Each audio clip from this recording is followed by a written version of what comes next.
silence can be louder than testimony. In the case of Jeffrey Epstein, silence did not arrive all at once. It formed gradually, through sealed records, delayed investigations, carefully worded statements, and the slow erosion of public attention. Over time, the absence of answers became a presence of its own. And within that silence, questions lingered about who benefited most from the truth remaining partially hidden. According to records, Epstein was not a public figure by design. For years, he operated on the edges of visibility, known in certain financial and social circles, but largely invisible to the broader public. Reports suggest that his rise was unusually rapid, supported by relationships that were never fully explained.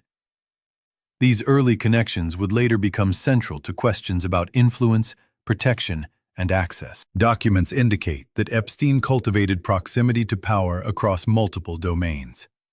Finance, politics, academia, and philanthropy all appear repeatedly in records related to his activities. None of these connections alone proves wrongdoing, but together they suggest a network that thrived on discretion.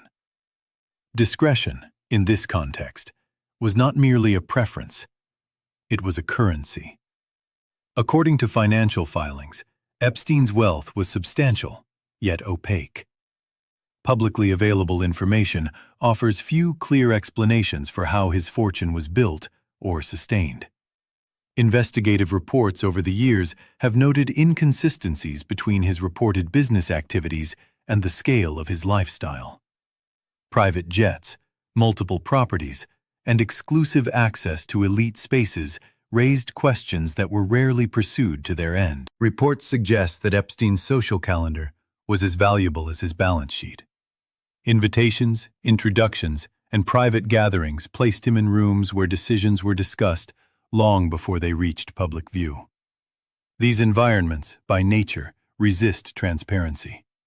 They reward loyalty and punish exposure. Within them, silence can protect reputations and preserve influence. When allegations against Epstein first surfaced, the response was fragmented. According to records, early complaints were met with limited scrutiny and narrow investigations. Some cases were resolved quietly. Others were delayed.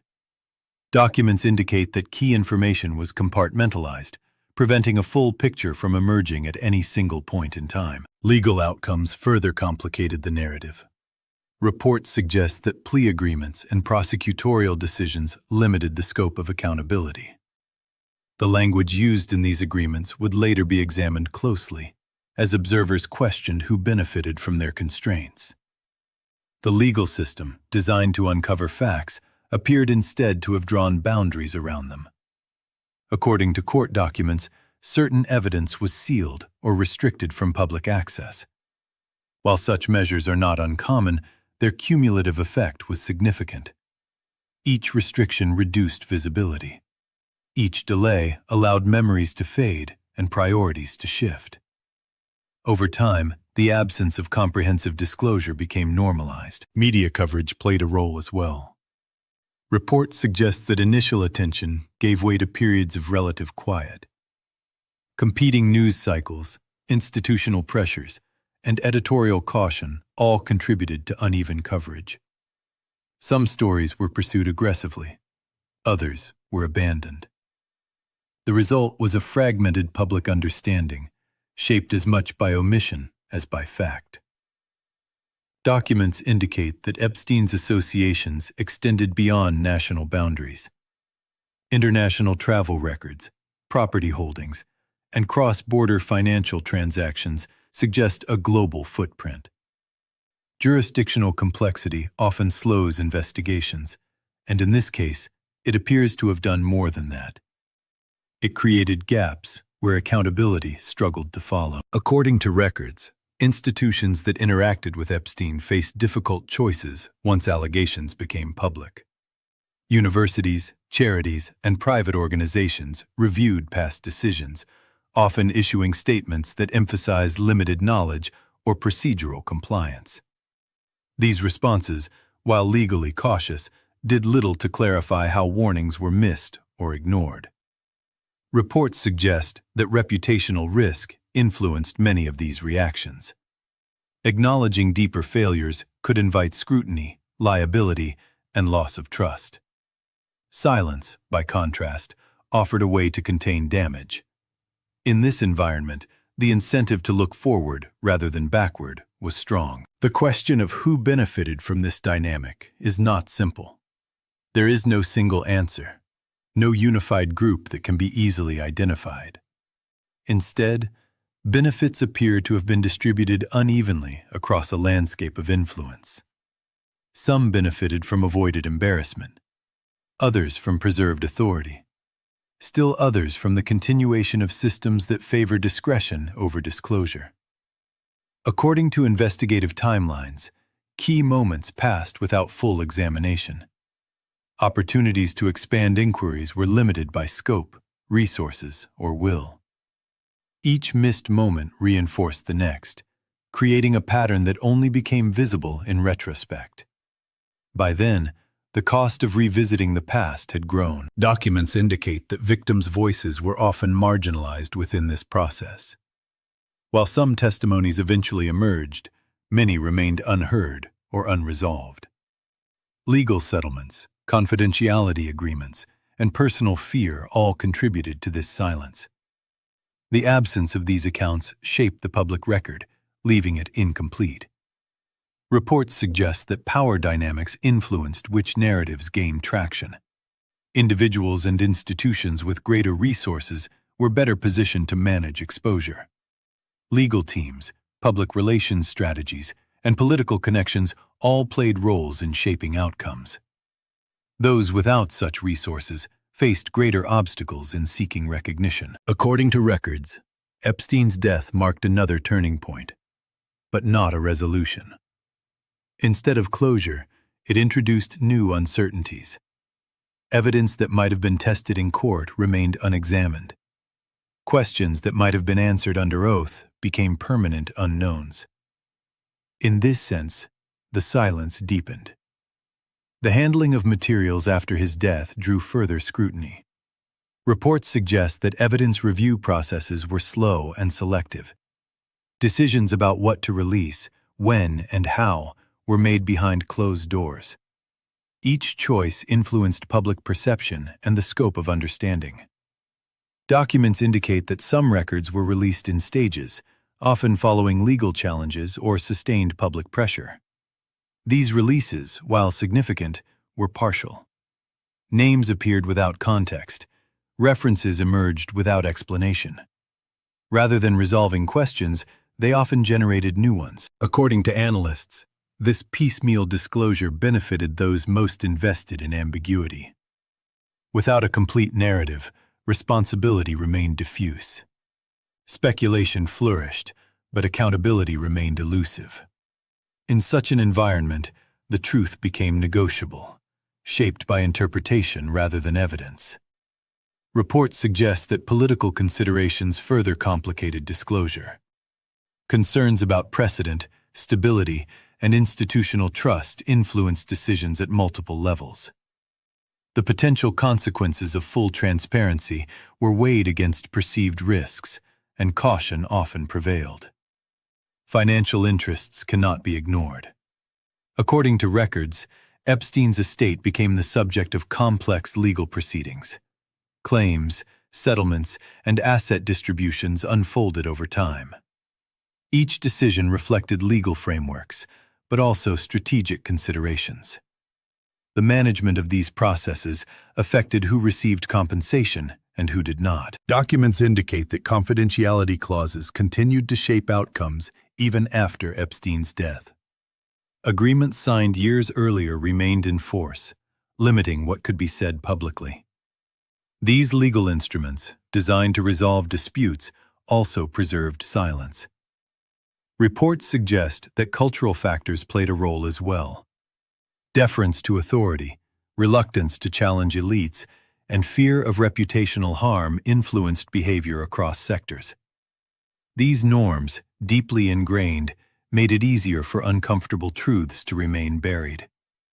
According to sociological analyses, such cases reveal more than individual misconduct. They expose structural vulnerabilities. Systems that prioritize stability and reputation over transparency create environments where abuse can persist undetected or unaddressed.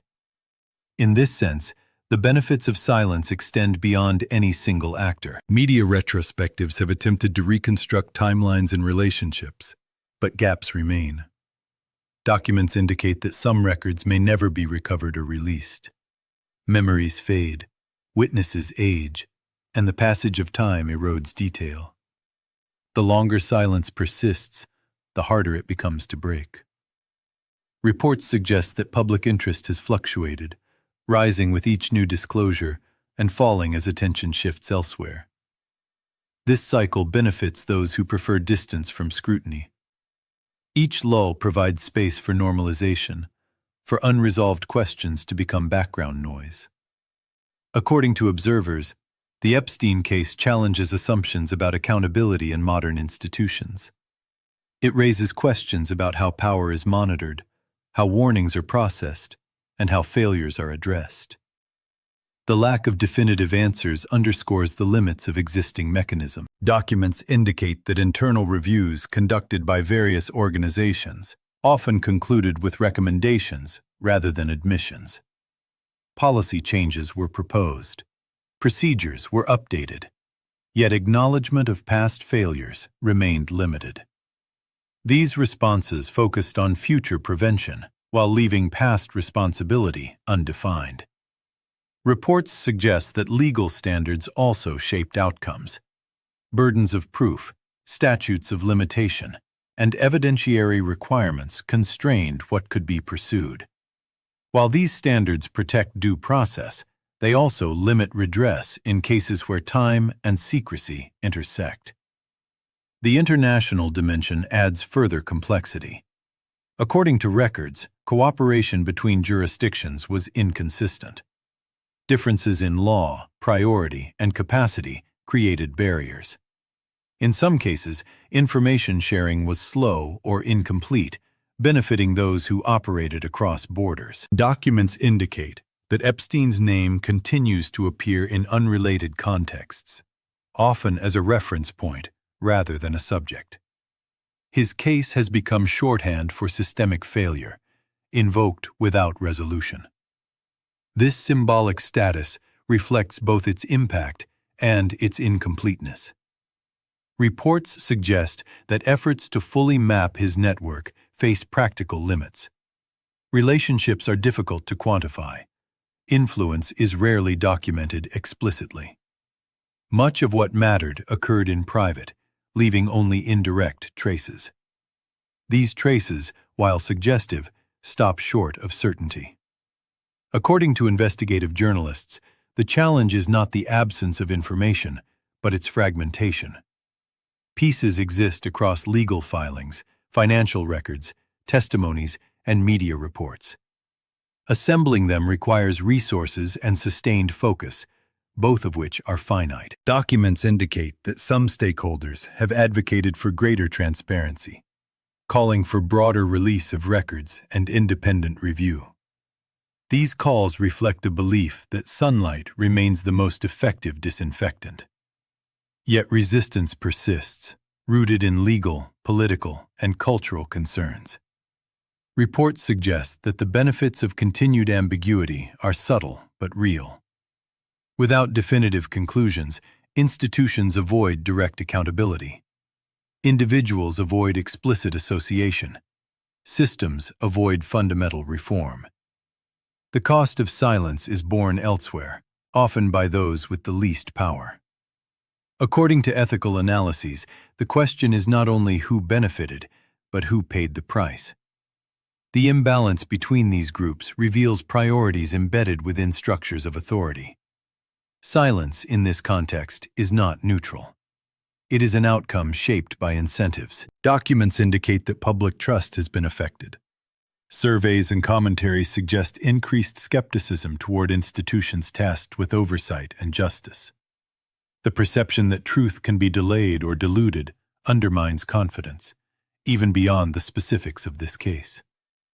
Reports suggest that future investigations may revisit aspects of Epstein's activities, but expectations are tempered. The passage of time limits scope, evidence degrades, witnesses become harder to locate. Each year that passes reinforces the finality of certain unknowns. According to historians, cases like this are often understood fully only decades later, when records are declassified and participants are no longer active. Whether that will occur here remains uncertain. Classification decisions, legal constraints, and institutional memory all play roles. Documents indicate that, for now, the Epstein files remain incomplete, by design or circumstance. What exists offers glimpses rather than clarity, patterns without conclusions, questions without answers. In this landscape, the beneficiaries of silence are those who can afford uncertainty. Reports suggest that the true legacy of this case may lie not in what is known, but in what remains hidden. The structures that allowed secrecy to persist are still in place. Without deliberate change, similar dynamics may recur, under different names and contexts. According to records, the story continues to evolve, shaped by ongoing legal actions, investigative efforts, and public discourse. Each development adds texture, but not resolution. The absence at the center remains. In the end, the question of who benefited from the truth staying hidden does not yield a single name or moment. It reveals a system where silence itself has value, where ambiguity protects, and where the cost of full disclosure is deemed too high by those with the power to decide. The files remain. The questions remain. And in the space between them, the silence continues to speak.